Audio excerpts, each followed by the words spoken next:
तो आज हम सीधे यूनिट 3 में उतर रहे हैं। जी।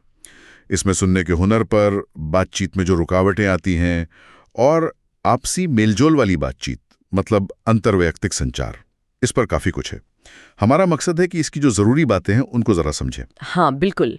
और देखिए, स्रोत जो हैं वो इस बात पर काफी जोर देते हैं कि सुनना सिर्फ आवाज कानों तक पड़ना नहीं है। हाँ, सिर्फ सुनना नहीं है। नहीं, इसका असली मतलब है समझना, और यही किसी भी अच्छी मतलब कामयाब बातचीत की बुनियाद है। ये बात तो है, लेकिन अक्सर हम असल में सुनते कहाँ हैं? हम तो बस अपनी कहने की जल्दी में रहते हैं। अच्छा, स्रोत सुनने के अलग अलग तरीकों के बारे में भी बताता है ना?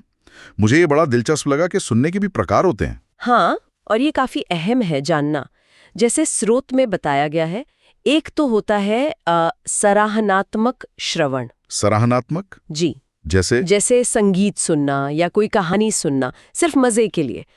फिर है आलोचनात्मक श्रवण, मतलब क्रिटिकल लिसनिंग। अच्छा, जहां हम सोच समझ कर सुनते हैं। हाँ, जहां हम कही गई बात का मूल्यांकन करते हैं, उसकी सच्चाई, उसकी तर्क संगतता परखते हैं। और एक बहुत जरूरी है सहानुभूतिपूर्ण श्रवण। Empathetic listening. बिल्कुल, दूसरे की भावनाओं को, उसके नजरिए को समझने की कोशिश करना। तो आप देखिए, सिर्फ जानकारी लेना ही सुनना नहीं है। मतलब ये इस पर निर्भर करता है कि हम किस इरादे से सुन रहे हैं, है ना? एकदम, इरादा बहुत महत्वपूर्ण है। लेकिन सुनना हमेशा इतना सीधा भी नहीं होता। बातचीत में गड़बड़ तो हो ही जाती है, कहीं ना कहीं कुछ रुकावटें आ जाती हैं।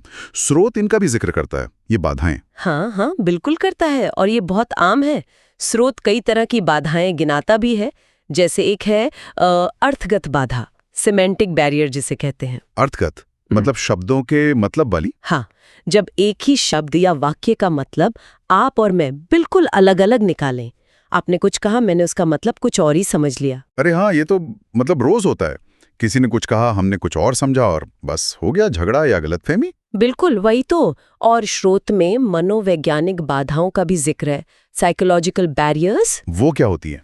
मतलब हमारे अपने अंदर की चीजें, हमारे पूर्वाग्रह, हमारी अपनी भावनाएं जो उस वक्त हावी हों, या हमारा ध्यान कहीं और भटका हुआ हो, ये सब भी सही तरह से सुनने और समझने में रुकावट डालते हैं। अच्छा, मतलब बाहरी शोर ही नहीं, हमारे अंदर का शोर भी। हाँ, बिल्कुल। और इन्हें पहचानना बहुत जरूरी है। पहला कदम यही है, तभी तो हम इन्हें दूर करने की सोचेंगे, है ना? सही कहा, बिल्कुल सही।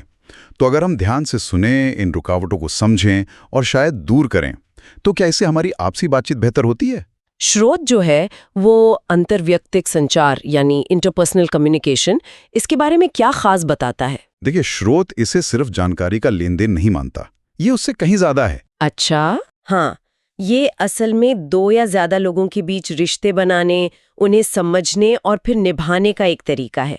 स्रोत ये भी बताता है कि इसकी जरूरत क्यों है, जैसे साथ मिलकर काम करने के लिए, सहयोग के लिए। हाँ, कॉपरेशन। बिल्कुल, गलतफहमियां दूर करने के लिए, और सबसे जरूरी, भरोसेमंद रिश्ते बनाने के लिए।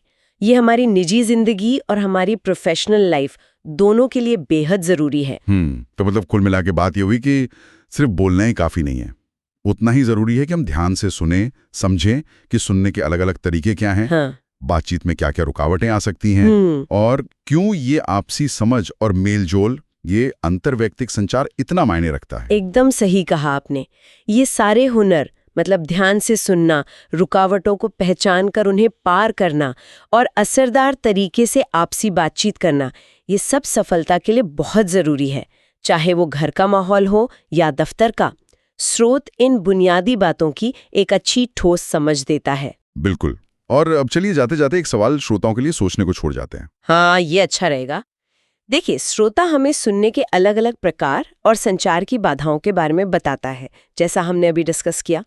तो जरा सोचिए, अगर हम अपनी रोज की बातचीत में थोड़ा सचेत होकर, मतलब कॉन्शियसली, ये पहचानने लगें कि हम किस तरह का सुनना इस्तेमाल कर रहे हैं।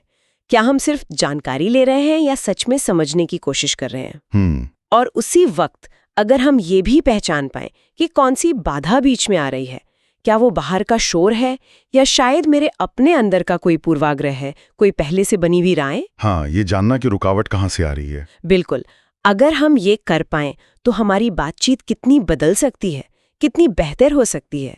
मुझे लगता है इस पर गौर करना वाकई फायदेमंद हो सकता है।